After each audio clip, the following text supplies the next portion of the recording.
Hello everyone and welcome back to Code with Priya. So this is the part 2 of important C programming questions. Topic wise questions को हम cover up कर रहे हैं. Per topic मैं आपको 10 questions करवा रही हूँ. We have already covered 3 sections and today we will be covering 2 more sections. So the topic for today is control structures. So the very first question is that what is a loop in C? Loops की हमने बात करी थी. ये क्या होते हैं? ये होते हैं हमारे iterative statements. Iterative statements होते हैं ये that are basically used to execute a block of code or a simple statement n number of times till the condition is met. इसमें हम क्या करते हैं, फॉर एग्जाम्पल मैं कोई भी लूप लिखती हूँ. अगर मैं यहाँ पे फॉर लूप लिखती हूँ, यहाँ पर इसकी पूरी सिंटैक्स आती है एंड अगर मेरे पास एक से ज्यादा स्टेटमेंट्स हैं यहाँ पे प्रिंट करने के लिए और if I am having a whole logic to print, तो वो लॉजिक हम पूरा यहाँ पर लिखते हैं. एंड यहाँ पर हम सबसे पहले क्या लिखते हैं कि हम कहाँ से इनिशियलाइज करना चाहते हैं वैल्यू को. यहाँ पे हम लिख रहे होते हैं अपनी कंडीशन लिखते हैं. And here we mention that whether we want to do the increment और we want to do the decrement. And जितने भी टाइम्स हमको अपने इस लूप को रन करवाना है हम वो लूप को रन करवा सकते हैं. ठीक है, तो इट इज रिकमेंडेबल कि आप इसके साथ यहाँ पर इसके टाइप्स को भी मेंशन कर दो. भले ही आप टाइप्स की डेफिनेशन मत प्रोवाइड करो पर टाइप्स को मेंशन कर दो. जैसे आपके होता है फॉर, वाइल लूप होता है आपके पास एंड डू वाइल लूप होता है. ठीक है, इसके टाइप्स को आप मेंशन कर सकते हो and a proper definition will serve the purpose. The second question is that name the types of loops in C. I have already told you about this. For loop होता है, while loop होता है और आपके पास do while loop भी आता है. ठीक है, आप ये लिख सकते हो अगर क्वेश्चन 1 मार्क का आता है तो. Now the next question is that what is a for loop in C. Same जो कि हम डेफिनेशन लूप्स के लिए लिखते हैं वही डेफिनेशन हम सारे के सारे लूप्स के लिए मेंशन कर रहे होते हैं. इसी के साथ आपको यहाँ पर इसका प्रॉपर एक सिंटैक्स लिखना है. सिंटैक्स में सबसे पहले हम लिखते हैं फॉर. यहाँ पर हम लिखते हैं इनिशियलाइजेशन, ये हम वैल्यूज को इनिशियलाइज कर रहे हैं. सेकेंडली हम यहाँ पर लिख रहे होते हैं कंडीशन एंड थर्डली हम यहाँ पर या तो इंक्रीमेंट कर रहे होंगे या फिर डिक्रीमेंट कर रहे होंगे तो वो हम मेंशन करते हैं. ठीक है, now for example there are some cases जहाँ पर हमको इनिशियलाइजेशन करने की जरूरत ही नहीं होती है. तो उस केस में हम इस ब्लॉक को एम्प्टी छोड़ देते हैं. उसमें हम क्या करते हैं, हम इसके लिए स्पेस छोड़ देते हैं and then we put a semicolon over here and आगे जैसे हम लिखते हैं वैसे ही हम लिखते हैं. यहाँ पर हमने ये लिख दिया, देन कर्ली ब्रैकेट्स बना के हम इसके जो ब्लॉक ऑफ कोड है उसको डिफाइन करते हैं एंड जो भी हमारे लॉजिक होते हैं, जो भी हमारे स्टेटमेंट्स हैं जो कि हमको एन नंबर ऑफ टाइम्स को प्रिंट करवाना है, तो वो भी हम यहाँ पर मेंशन कर सकते हैं. अगर यही क्वेश्चन आपके पास 2 मार्क्स में आता है तो आपको सिंटैक्स भी लिखना है, डेफिनेशन भी लिखनी है. जस्ट राइट, आपको डिफाइन करना है, सिंटैक्स लिखना है प्लस एक कोड लिखना है. कोड में बहुत बड़ा कोड लिखने की जरूरत नहीं है. सिंपल 1 to 10 नंबर्स की प्रिंटिंग भी आप लिख सकते हो या फिर हेलो वर्ल्ड को ही हम 3 टाइम्स को प्रिंट करवा कर भी लिख सकते हैं. ठीक है, next question is that what is a while loop in C. Same procedure आपको फॉलो करना है. Definition, syntax plus code. Code अगर आपके मार्क्स, आपका ये क्वेश्चन 2 मार्क्स. ठीक है, अब अगर सिंटैक्स की बात करें व्हाइल लूप के लिए, सबसे पहले हम लिखते हैं व्हाइल. यहाँ पर हम कंडीशन लिखते हैं. इनिशियलाइजेशन कहाँ करते हैं, व्हाइल कंडीशन लिखने से पहले हम यहाँ पर इसको इनिशियलाइज कर रहे होते हैं. फॉर एग्जाम्पल यहाँ पर आप लिखते हो इनिशियलाइजेशन एंड यहाँ पर आपकी जो भी कंडीशन है, कंडीशन यहाँ पर आएगी. देन यहाँ पे कर्ली ब्रेसेस आ जाते हैं and in block of code के अंदर आप लिखते हो whether we will go for decrement और इंक्रीमेंट, जो भी होगा वो भी हम यहाँ पर मेंशन कर देते हैं. ठीक है, इसके साथ भी आप कोड में से एग्जाम्पल ले सकते हो, 1 to 10 नंबर्स की प्रिंटिंग करवा सकते हो. Now the third question is that what is a do while loop.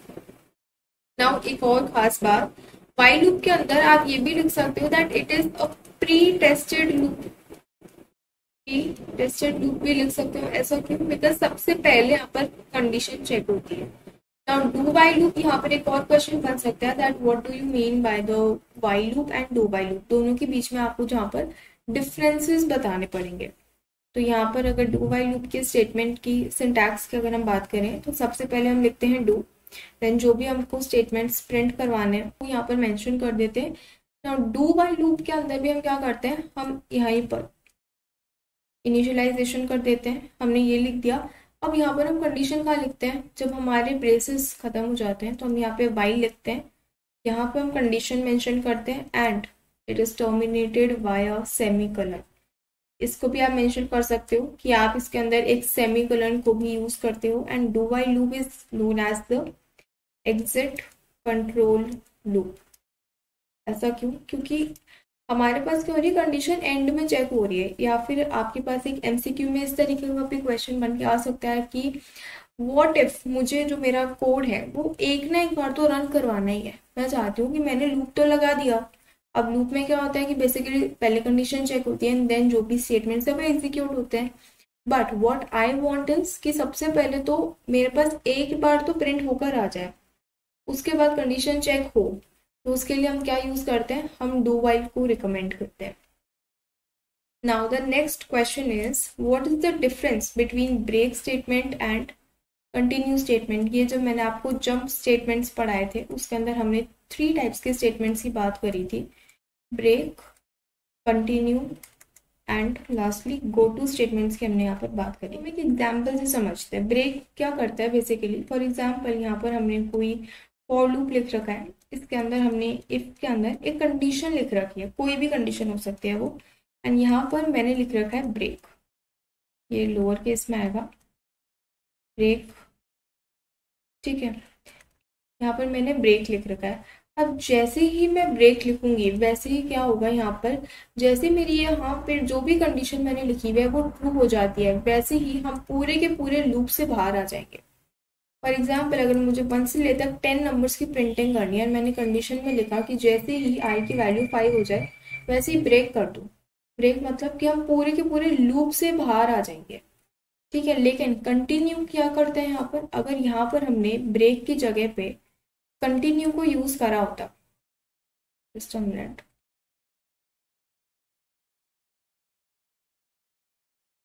Yes, अगर यहाँ पर मैंने ब्रेक की जगह पे कंटिन्यू यूज करा होता तो ये क्या करता कि ये वाली जो मेरे पास कंडीशन मेंशन है जैसे ये ट्रू होता वैसे ये 5 को स्किप कर देता, लेकिन जो इसके आगे के जितने भी नंबर है 6 7 8 9 10 वो यहाँ पर प्रिंट होते हैं।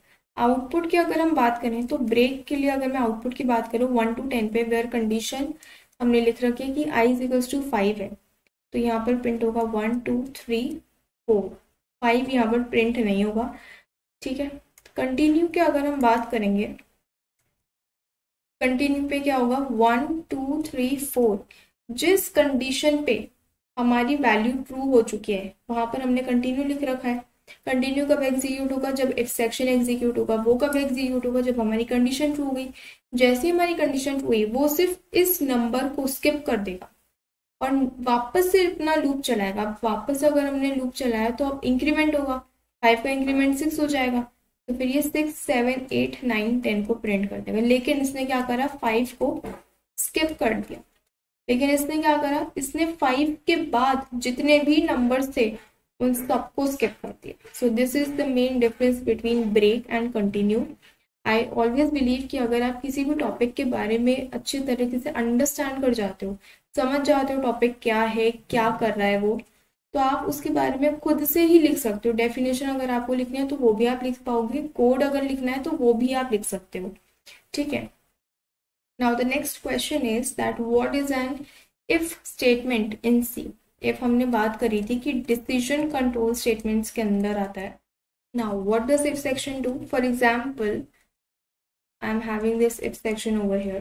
Now, if the condition mentioned here in the if section is true, the given block of code will be executed. For example, if there are some statements written inside the if block, तो वो execute हो जाएंगे, वो मेरे को print में दिख जाएंगे, आउटपुट के अंदर वो विजिबल हो जाएंगे। But what if the condition is not true, तो हमारा इफ सेक्शन एग्जीक्यूट नहीं होता है। इसके नीचे जितने भी हमने स्टेटमेंट्स लिखे हुए होते हैं, if they are not in any condition, तो वो हमारे पास प्रिंट होकर आ जाते हैं, ठीक है।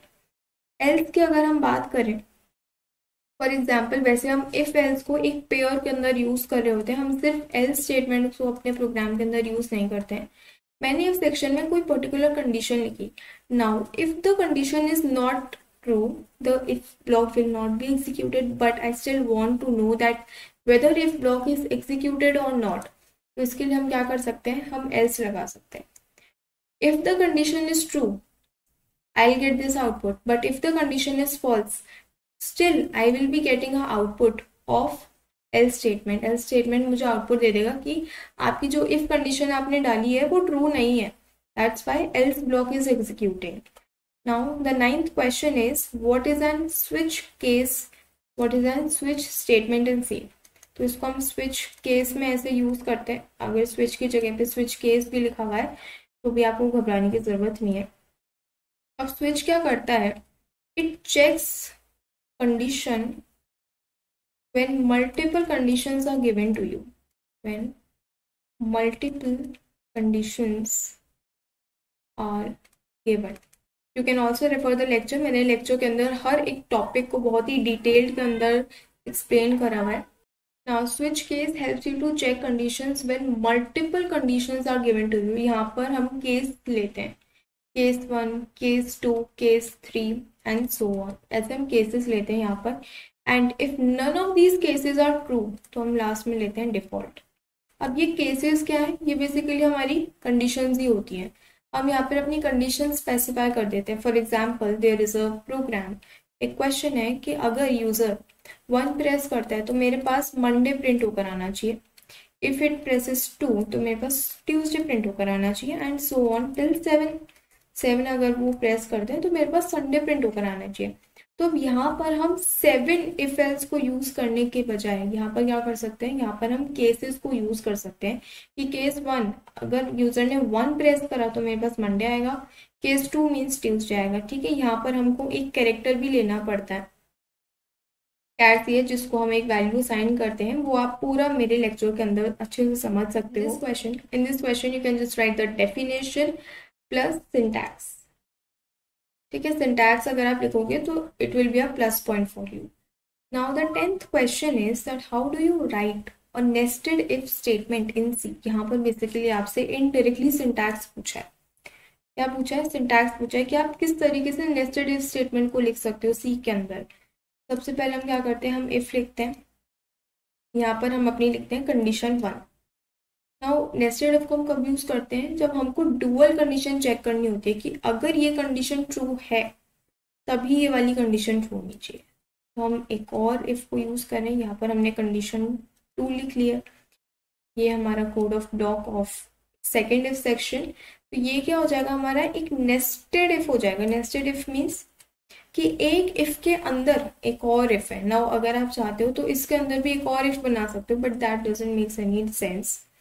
अगर आप चाहते हो तो आप यहाँ पर एल सेक्शन भी लिख सकते हो, बट ये जो आप सबसे पहले एल सेक्शन लिखोगे वो आपका इसके लिए होगा, कंडीशन 2 के लिए होगा. एंड इसके बाहर भी आप एक इफ सेक्शन को इंक्लूड कर सकते हो जो कि आपका कंडीशन 1 के लिए हो सकता है. तो इस तरीके से आप यहाँ पर सिंटैक्स भी लिख सकते हो. एंड जो भी मैंने लाइन बोली थी कि एक इफ के अंदर एक और इफ यहाँ पर आ जाए तो आप उसको स्टेटमेंट के अंदर भी यहाँ पर लिख सकते हो. Now the second section is functions. Functions के भी हम 10 questions को cover up करने वाले हैं अभी. The very first question is that what is a function prototype? Now whenever you talk about a function prototype is a statement that tells the compiler about the function name. Function name क्या है? Return type and the types of parameters. Types and number of parameters भी आप यहाँ पर include कर सकते हो. या आपके सबसे पहले तो फंक्शन का नेम क्या है वो ये पता करेगा. सेकेंडली फंक्शन का रिटर्न टाइप क्या है, वॉइड है, इंट है, क्या है. थर्डली वो ये पता करेगा कि आपने जो फंक्शन बनाया है उसमें कितने पैरामीटर्स हैं. इफ देयर आर पैरामीटर्स तो वो किस किस टाइप के हैं. हो सकता है कि आपने इंट टाइप के पैरामीटर्स रखे हो, इंट फ्लोट रखे हो, फ्लोट रखे हो, डबल टाइप का आपने पैरामीटर पास करा हो. तो ये सारी चीजें क्या करता है वो मेंशन करता है. And whenever you call that particular function. ठीक है, फॉर एग्जांपल मैंने यहाँ पर एक फंक्शन बनाया इंट सम एंड यहाँ पर मैंने 2 वैल्यूज को पास करा, int a and int b. यहाँ पर मैंने इसको डेफिनेशन प्रोवाइड कर दी. नाउ जब मैं इस फंक्शन को मेन के अंदर कॉल करूंगी, इंट मेन भी लिख सकते हो, वॉइड मेन भी लिख सकते हो. जब हम इस फंक्शन को वॉइड मेन के अंदर कॉल करेंगे तो हम किस तरीके से लिख रहे होंगे, सम एंड लास्ट में यहाँ पर आपको ये भी रखना है कि आप रिटर्न कर रहे हो, रिटर्न 0 करते हैं बेसिकली, या फिर आपकी जो भी सम होके वैल्यू आती है आप वो भी यहाँ पर रिटर्न कर सकते हो। हमने यहाँ पर सम लिखा एंड देन हम यहाँ पे फॉर एग्जाम्पल 2 और 3 पास कर रहे हैं।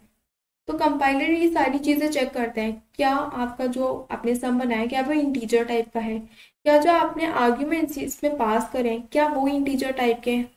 पता चला किसी यूजर ने यहाँ पर ए पास कर दिया, किसी ने यहाँ पर सी पास कर दिया, तो क्या ये मैच हो रहा है। यहाँ पर तो आपने लिख रखा है कि ये इंटीजर टाइप का, लेकिन यहाँ पर तो आप कैरेक्टर टाइप का पास कर रहे हो। तो ये सारी चीज़ें क्या होती है, क्रॉस चेक होती है, उसी के बाद आपका जो फंक्शन है वो रन कर पाता है। Now the second question is that what is a recursion in C? Recursion तो भाई बहुत ही ज़्यादा important topic है। Recursion को आप define कर सकते हो when a function calls itself, जब एक फंक्शन खुद को ही बार बार कॉल करता रहता है तो उसको हम बोलते हैं recursion. until and unless a condition is met, यहाँ पर भी हमको कंडीशन देनी पड़ती है कि कब तक हम चाहते हैं कि हमारा फंक्शन कॉल होता रहे। It is just like loop only. ठीक है, अगर आप किसी भी प्रोग्राम को लूप से लिख रहे हो या फिर रिकर्जन से लिख रहे हो आपका आंसर हमेशा सेम ही आए। अब यहाँ पर क्वेश्चन आता है कि जब हमारे पास लूप ऑलरेडी है तो हमको रिकर्जन की क्या ही जरूरत है, why do we even use recursion. तो कुछ प्रोग्राम्स ऐसे होते हैं जहाँ पर अगर हम लूप लिखते हैं तो वो काफी बड़ा प्रोग्राम बन जाता है, लेकिन वही सेम प्रोग्राम अगर हम रिकर्जन की हेल्प से करते हैं तो वो 3 to 4 लाइन्स में कवर हो जाता है। ठीक है, तो कभी कभार हमारे लिए रिकर्जन बेनिफिशियल होता है, कभी कभार हमारे लिए लूप भी बेनिफिशियल होता है, पर दोनों सेम ही चीजें होती हैं यहाँ पर। Now the third question is that what is the purpose of return statement. In return statement आपको क्या बताता है, that at the end of the statement a value is to be returned if we are using integer type function। अगर हमने integer type function बना रखा है, for example हमने int sum बना रखा है, हमको लास्ट में क्या करना पड़ेगा, लास्ट में हमको रिटर्न करनी पड़ेगी एक इंटीजर टाइप की वैल्यू। तो हम मेनली क्या करते हैं, रिटर्न 0 को रिटर्न करवा देते हैं। रिटर्न 0 क्यों करवाते हैं, it means that the program has terminated successfully. ठीक है, now the next question is that what are function arguments. So function arguments are basically the values. These are the values that are declared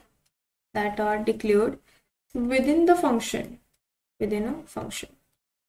ठीक है, for example हमने एक function बनाया int sum and यहाँ पर हमने कुछ values they the int a and int b।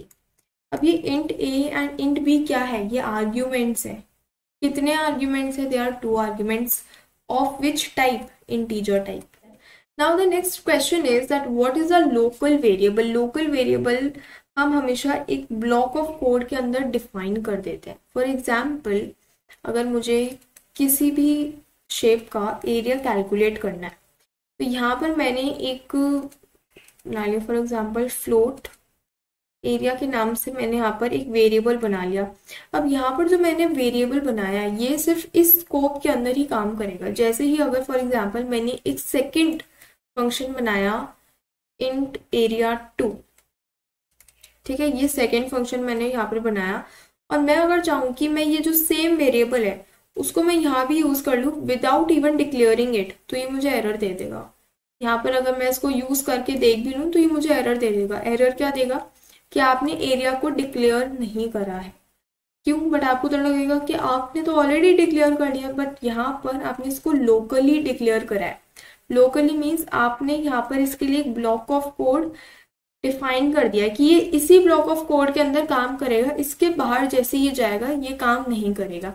तो अगर मुझे एक सेकेंड फंक्शन के अंदर एरिया को यूज करना है तो मुझे उसको वापस से डिक्लेयर करना पड़ेगा and then I have to use it.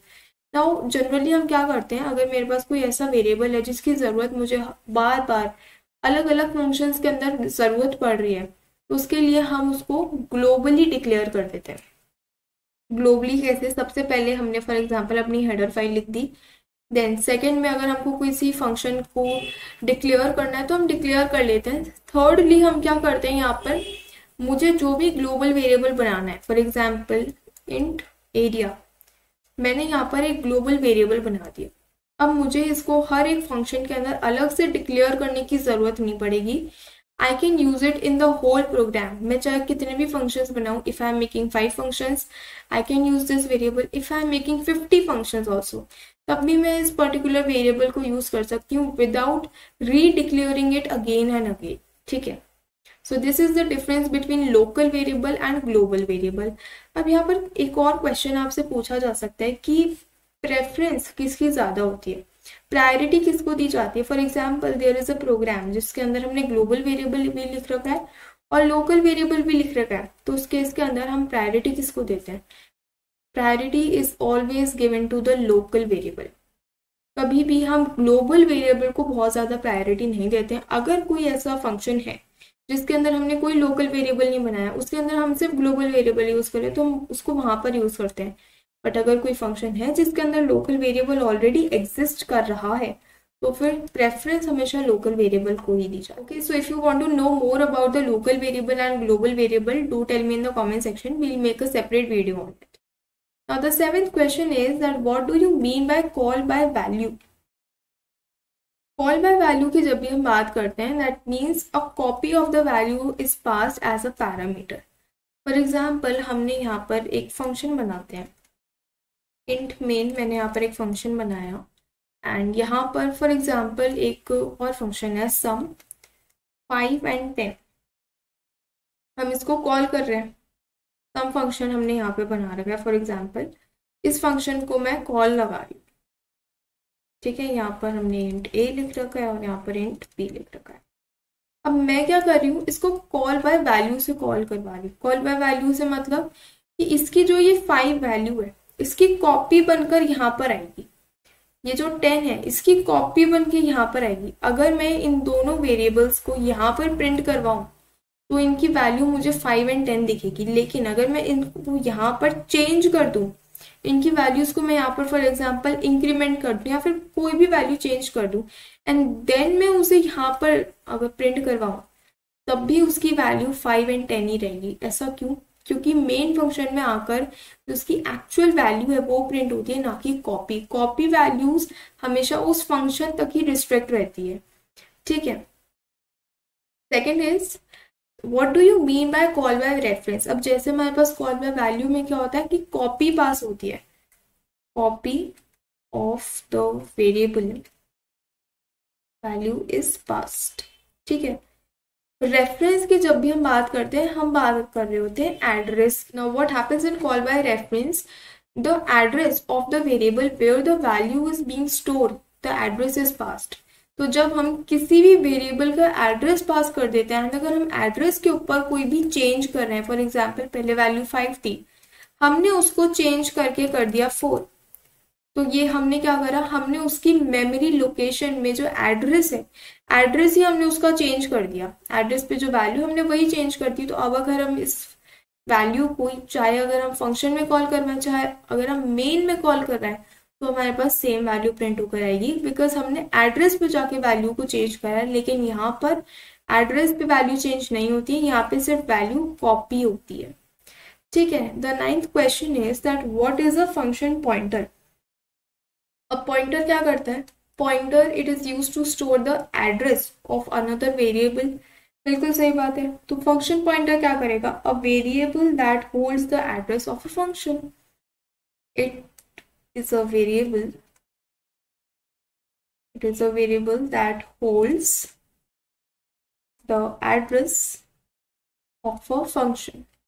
देखिए हमने इसको फंक्शन के अंदर काफी डिटेल्ड के अंदर कवर अप कर रखा है हर चीज को। Then the last question is that how do you declare, define and call a function. इसके बारे में हमने बहुत ही अच्छे से बात कर रखी है। अगर हमको किसी भी फंक्शन को डिक्लेयर करना है तो डिक्लेयर करने के लिए मैं यहाँ पर एक ही फंक्शन का एग्जांपल ले रही हूँ, इंट सम। यहाँ पर for example int a and int b, these two are the parameters that we are passing. Declare जब भी करते हैं तो हम एंड के अंदर सेमीकोलन जरूर लगाते हैं, ठीक है। When we define a function तो सबसे पहले हम लिखते हैं अपना return type, function name, the parameters that we will be using, and इसके बाद इसको हम ब्लॉक ऑफ कोड डिफाइन करते हैं। वहां पर इसको जो भी डेफिनेशन देनी होती है हम डेफिनेशन देते हैं। When we talk about calling a function तो यहाँ पर हम कोई भी रिटर्न टाइप नहीं लिखते हैं, यहाँ पर हम सिर्फ फंक्शन का नेम लिखते हैं एंड जो भी हमने आर्ग्यूमेंट्स दिए हैं उसकी जो भी वैल्यूज है, चाहे वो हमको अब पॉइंटर्स के थ्रू पास करनी है या फिर एक्चुअल वैल्यूज को पास करनी है, हम वो वैल्यूज यहाँ पर मेंशन करते हैं, लास्ट में सेमीकोलन हम यहाँ पर प्लेस कर देते हैं। ठीक है, so this is the difference between all the three things, definition, declaration and calling. I hope that these questions will help you in your exam preparation journey. So yeah, that's all for today. Subscribe the channel if you are new to the channel, and part 3 will be uploaded on the next week. Thanks for watching this video and I'll meet you in the next video. Thank you so much.